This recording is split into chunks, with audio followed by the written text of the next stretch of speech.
Baik pemirsa, terima kasih Anda masih bersama Mulianya Ramadan, bersihkan diri, sucikan hati. Nah pemirsa, Anda pasti penasaran mengenai fenomena yang terjadi di saat ini. Bagaimana dosanya, apakah dapat terampuni? Baik, langsung saja kita kepada Ustadz Dedi Sanjaya untuk menjelaskan.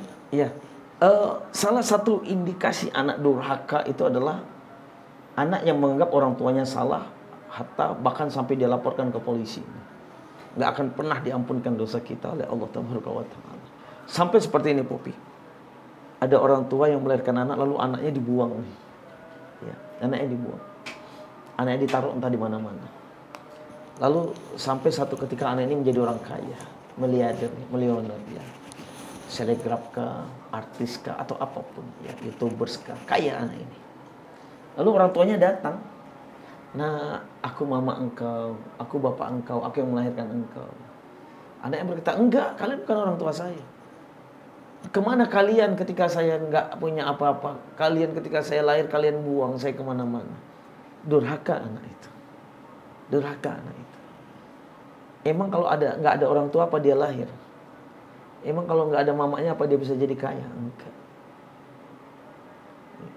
Jadi pemirsa Tanjung Pinang TV yang dirahmati Allah, jangan sok berjasa kita dengan orang tua kita. Jangan sok banyak pengorbanan kita dengan orang tua kita. Sampai orang tua kita hardik, engkau bukan orang tua saya, engkau buang saya, engkau menghabiskan harta saya. Apalagi kita laporkan orang tua kita kerana hukum, ke polisi, sampai ke pengadilan. Demi Allah nggak akan bisa kita cium aromanya surga. Wallah, demi Allah, surga tidak layak untuk kita ketika itu terjadi, ya. Sejahat-jahat apa orang tua, tugas kita berbuat baik kepada orang tua kita. Dalam ayat selanjutnya, ya ayat tadi ya Popi, kalau seandainya orang tua kalian itu jahat dengan kalian, tetap pergauli dengan pergaulan yang baik, ya. Hatta sampai orang tua kalian mengajak kalian untuk berbuat dosa kepada Allah, fala tuti'uma, ya. Jangan ikuti berbuat dosanya, tapi tetap berbuat baik kepada orang tua.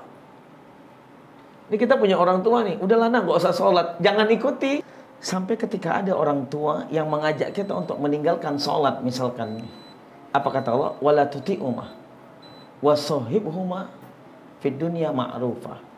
Jangan ikuti ajakan untuk berbuat dosanya, tapi tetap berbuat baik kepada orang tua. Sampai seperti itu, ya. Popi, kita banyak mencari surga yang jauh. Tidak dilarang kita ke panti asuhan kemana-mana, silahkan, ya.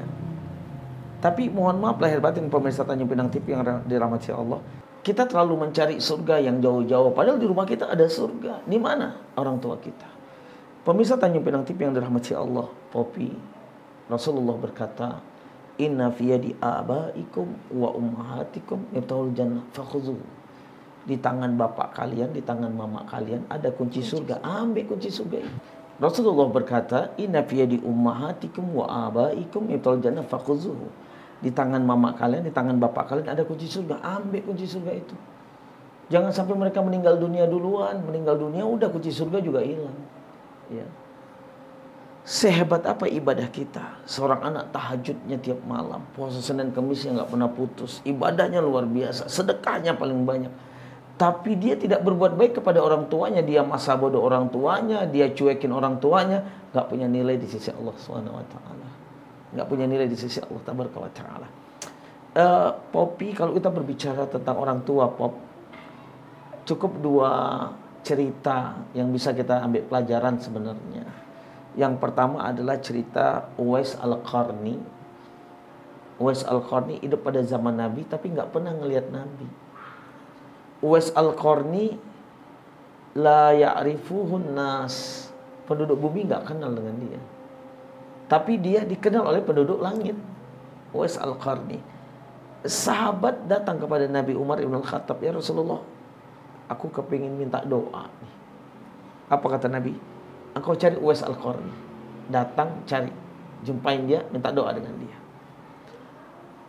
Sahabat berpikiran seorang Uwais Al-Qarni adalah ahlul ibadah, ahlul zikir, ahlul Quran, ahlul sedekah, ahlul qiyamil lail, semuanya, ya. Satu ketika dapat nih masjidnya Uwais Al-Qarni, dia lihat Seolah dia berpikiran Uwais Al-Qarni ini pasti orang yang lama di masjid duduknya. Dia nggak dapatkan. Lalu dia tanya, di sini ada nggak yang namanya Uwais Al-Qarni? Ada tuh yang tadi pertama keluar. Lalu diikutin, dilihat rumahnya. Anak ini tahajud tidak, habis sholat pergi, kok bisa aku disuruh minta doa? Sampai diketuk pintu Uwais Al-Qarni. Apa yang dilihat? Uwais Al-Qarni berbakti kepada ibunya dengan hal yang luar biasa. Dia yang masak, dia yang nyuapin ibunya, dia yang mandiin ibunya, dia yang urutin ibunya, dia yang menyiapkan semua kebutuhan ibunya. Bahkan pahala terbesar Uwais Al-Qarni adalah menggendong ibunya untuk berangkat haji. Masya Allah. Ketika itu tidak dikenal oleh penduduk bumi, tapi dikenal oleh penduduk langit. Uwais Al-Qarni. Yang kedua, Alqamah, juga sahabat Nabi.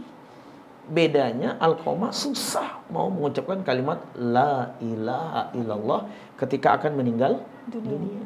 Ini Alqamah. Ya. Satu-satunya sahabat yang susah mengucapkan kalimat La ilaha illallah akan meninggal dunia, Alqamah. Umar ibn Khattab datang, Abu Zar al-Ghifari datang, Amr bin As datang, Ali bin Abi Thalib datang. Masing-masing mentalkinkan di telinga kanan Alqamah, ya Alqamah qul la ilaha illallah. Sakit. Sampai 4 sahabat ini datang kepada Nabi, ngadu ke Nabi, ya Rasulullah, Alqamah sahabat kita, salat dengan kita, dakwah dengan kita, jihad dengan kita, mau meninggal susah. Apa kata Nabi? Orang tuanya masih ada. Mata abuhu wa baqiyat ummah. Bapaknya udah nggak ada, yang masih hidup mamanya ya Rasulullah. Panggil mamanya kemari. Datang nih Mama Alqamah. Mama Alqamah mengucapkan Assalamualaikum ya Rasulullah. Dijawab oleh Nabi, Waalaikumsalam ibu. Faqala salatu wassalam, ibu ceritakan kepada aku tentang Alqamah. Ya Rasulullah, Alqamah anakku yang paling baik, Alqamah anakku yang paling soleh, Alqamah anakku yang paling rajin. Aku gak pernah mengotori tangan ini di dapur. Alqamah yang masak, Alqamah yang menyiapkan semuanya, mencuci mangkok, piring, kuali bekas masakan. Alqamah nyuapin aku, Alqamah ngurut badanku ya Rasulullah. Alqamah berdoa untuk aku ya Rasulullah. Tiap malam Alqamah selesai dakwah, selesai jihad, dia pergi ke hutan, dia potong kayu-kayu, dia jual, uang yang dia kasih ke aku ya Rasulullah. Alqamah anakku yang paling soleh, anakku yang paling baik, anakku yang paling rajin ya Rasulullah. Tapi ketika dia sudah menikah ya Rasulullah, dia sudah tidak pernah bantu aku lagi, dia sudah tidak pernah melihat aku lagi. Dia biarkan aku mau sakit, mau tidak, dia udah cuek ya Rasulullah. Dia lebih cinta kepada istrinya, dia lebih perhatian kepada istrinya daripada aku, ibu yang melahirkan dia. Ketika itu aku murka ya Rasulullah. Kopi, pemirsa Tanya Bintang TV, ternyata yang membuat Alqamah itu susah untuk mengucapkan kalimat La ilaha illallah ketika akan meninggal dunia apa? Murka ibunya, marah ibunya.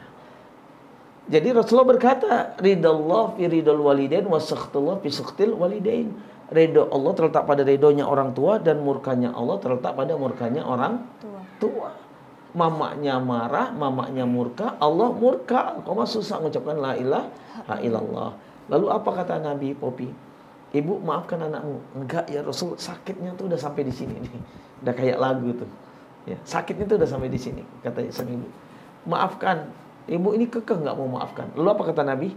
Nabi perintahkan 4 sahabat tadi mencari kayu bakar untuk bakar Alqamah hidup-hidup. Mendengarkan kalimat itu, ibu ini jatuh tersungkur. Lalu Nabi angkat ibu ini. Nabi angkat. Apa kata sang ibu? Ya Rasul, ibu mana yang kuat melihat anaknya dibakar hidup-hidup? Ya Rasul, ibu mana yang tega melihat anaknya disakitin? Aku yang menjaga Alqamah dalam rahimku ya Rasul. Aku yang melahirkan Alqamah. Dengan kedua tanganku aku besarkan Alqamah ya Rasul. Jangan kau bakar anakku hidup-hidup. Ya. Inilah hati sejujurnya orang tua. Mungkin pemirsa Tanya Bintang TV, orang tua kita mungkin mulutnya kasar, tapi hatinya nggak pernah kasar. Mungkin mulutnya cerewet dengan menantunya, dengan anaknya, tapi hatinya nggak pernah cerewet. Untaian doa terbaik untuk anaknya, sepelit-pelit apa anak itu, orang tua tetap doakan yang terbaik untuk anak. Ya. Lalu apa kata Rasulullah? Udah maafkan anakmu. Baru sang ibu, ya Rasulullah, cintaku, kasih sayangku lebih besar daripada marahku ya Rasul. Baru Alqamah mengucapkan kalimat La ilaha illallah, semua mata meninggal dunia. Masya Allah. luar biasa sekali pemirsa Tanjung Pinang TV, ternyata pahala yang kita dapat dari berbakti kepada orang tua, dari kita memuliakan orang tua kita, dari kita menjadikan orang tua kita sebagai raja di rumah kita. Dan ternyata luar biasa juga dosanya ya Ustadz ya, apabila kita menjadi anak yang durhaka ya Ustadz ya. Nah, baik pemirsa Tanjung Pinang TV, semoga kita tidak tergolong kepada anak-anak yang durhaka dan semoga kita dapat mengambil hikmah serta pembelajaran dari dari kisah-kisah para pendahulu kita ya Ustadz ya. Baik pemirsa, tidak terasa sudah lebih kurang 30 menit kami menemani Anda dalam program Mulianya Ramadan pada hari ini. Baik, kami ucapkan terima kasih kepada sponsor kami, Ramanda Tour and Travel dan juga air minum Sanford. Nah pemirsa, sampai jumpa di episode berikutnya. Mohon maaf apabila terdapat kesalahan. Terima kasih atas kebersamaan Anda. Akhir kata, Popi beserta seluruh kru yang bertugas pada hari ini undur diri. Wassalamualaikum warahmatullahi wabarakatuh. Selamat berbuka puasa.